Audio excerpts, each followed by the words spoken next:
Parfois, Dieu permet des transitions dans ta vie. Donc oui, quelquefois c'est douloureux, mais c'est pour te pousser sur un chemin que toi-même tu n'aurais pas choisi.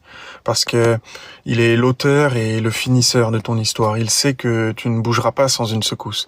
Alors parfois il ferme une porte, parfois il permet un rejet, ou il permet que tout s'écroule autour de toi. Parfois il retire quelque chose ou même quelqu'un de ta vie. Et parfois le Seigneur te regarde, sachant que tu dois faire le prochain pas de foi, mais comme tu ne le fais pas, il crée une circonstance qui t'y oblige.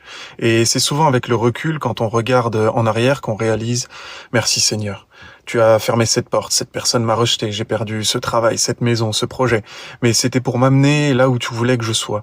Je n'aurais jamais pris ce chemin sans toi, tu m'as poussé vers ma destinée, tu m'as protégé. Alors je te rends grâce Seigneur.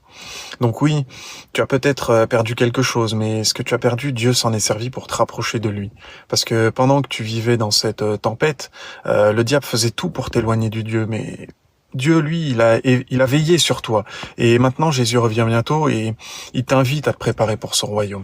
Alors rejoins mon groupe d'études chaque soir à 20h30 où on se réunit pour écouter la parole de Dieu, comprendre les vérités sur le retour de Christ, grandir dans la foi, résister aux ruses du diable et marcher ensemble dans la lumière de Dieu. Envoie-moi simplement un message au numéro qui s'affiche à l'écran ou même en privé. Peu importe ton passé, peu importe où t'en es, tu es le ou la bienvenue. Dieu t'attend. Aujourd'hui, si vous entendez sa voix, n'endurcissez pas vos cœurs. Hébreux 3,15. Le fait que tu regardes cette vidéo, c'est par hasard. C'est Dieu qui te parle, c'est un appel, une invitation. Alors ne le rejette pas et je te dis à très vite. Amen.